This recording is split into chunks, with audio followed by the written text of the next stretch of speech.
Hi guys, welcome back for our new episode and please subscribe for more videos to come. In this video, I'm testing my 90cm custom Salvimar with Picasso inverted roller. Charot, di ko mag-English ay, magdugo niya yung ilong.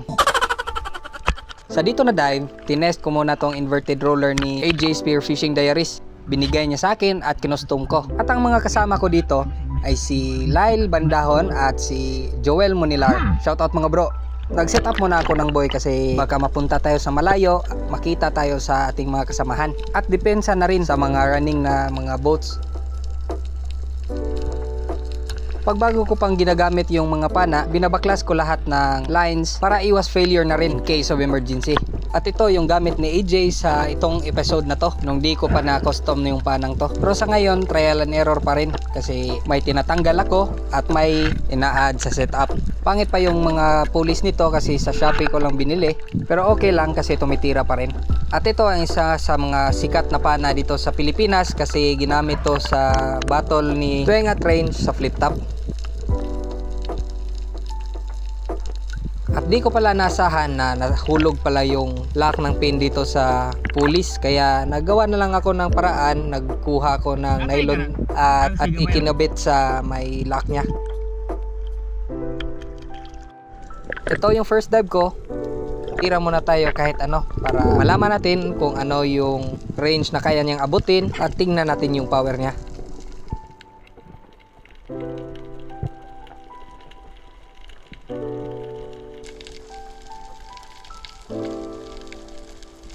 No choice, ito muna yung pagpraktisa natin. Good size naman, so ito na lang. Di ko siya tinira kasi malapit siya sa mga bato. At nung okay na, tinira ko na.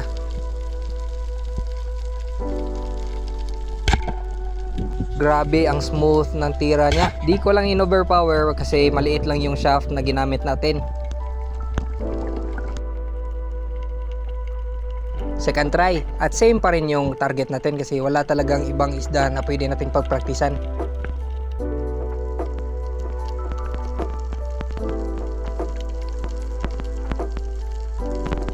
Yung mga range ng tira ko nasa 2 meters to 3 yung haba. Kahit maliit lang tong inverted na setup ko, tumitira pa rin to ng parang 110 sa standard na pana.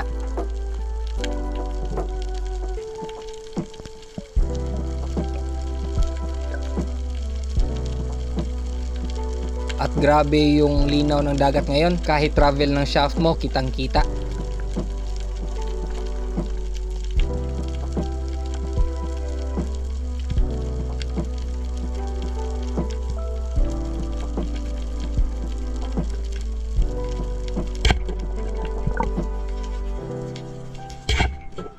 Naka double wrap din pala yung setup ko ngayon, kaya ang taas ng range niya.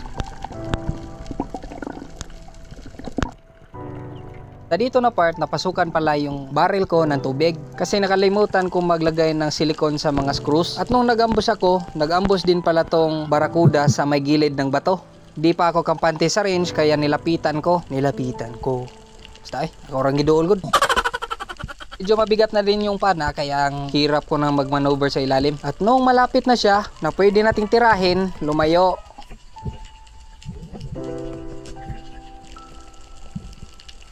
So sayang, maybe next time na lang.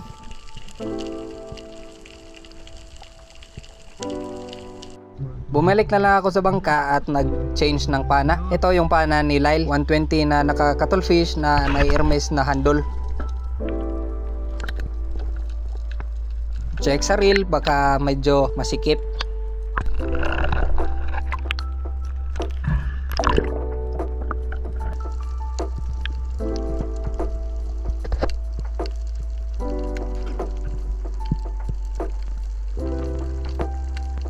Ito na rin yung tinira ko kasi walang ibang matira na pwede nating idagdag sa ating huli.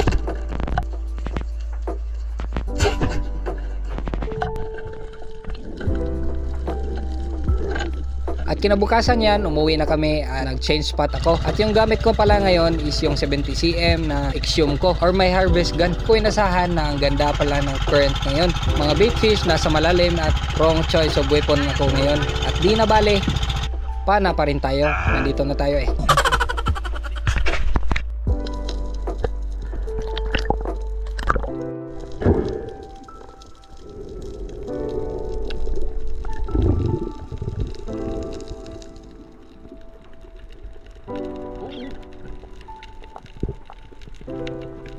nakita pala akong good size na grouper dito. Sinilip ko at wala na, kaya nag-ambush na lang ako. At paglingon ko sa may gilid or may likuran ko, ito yung nagpakita, mga good size na golden trevalis.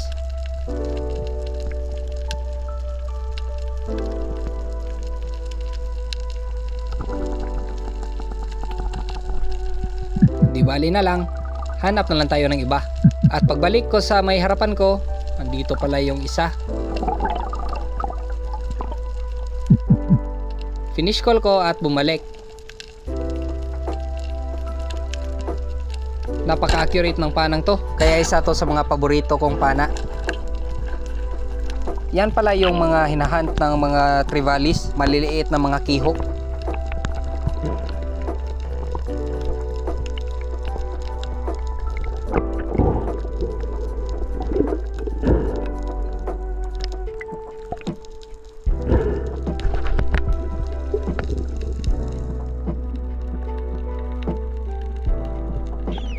Binalikan ko dito, baka may iba pang mga golden trevalis na dumadaan or naghahan.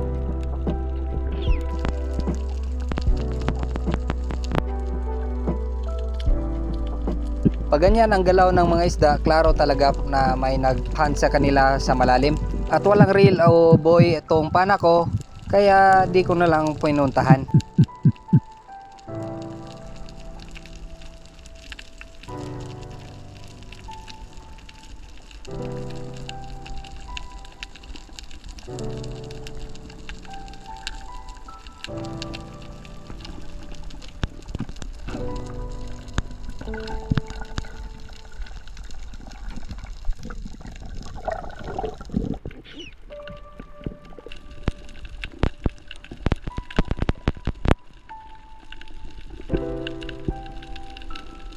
Chinek ko ulit yung butas ng grouper at wala talaga, kaya nag-harvest na lang ako ng mga mungit. So tingnan nyo na lang yung mga harvest ko. Chika na lang tayo mamaya.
So ito na yung last na tira ko at bumalik na ako sa bangka at may nahuli si Luke na malaking king mackerel.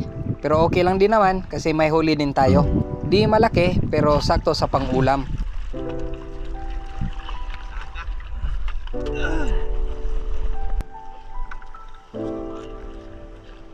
Siguro kay nagdugo man. Yang padung nasakayan kuan mo. Padung ibabaw yung dagat. Luto talaga gamay talaga. Lima gani. Sobra. So umuwi na kami at ito yung huli ko. Na-miss ko na kasi yung mga piniritong mungit.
So salamat sa lahat ng nagsuporta, and please subscribe for more videos to come, and always stay safe and dive safe. Salamat!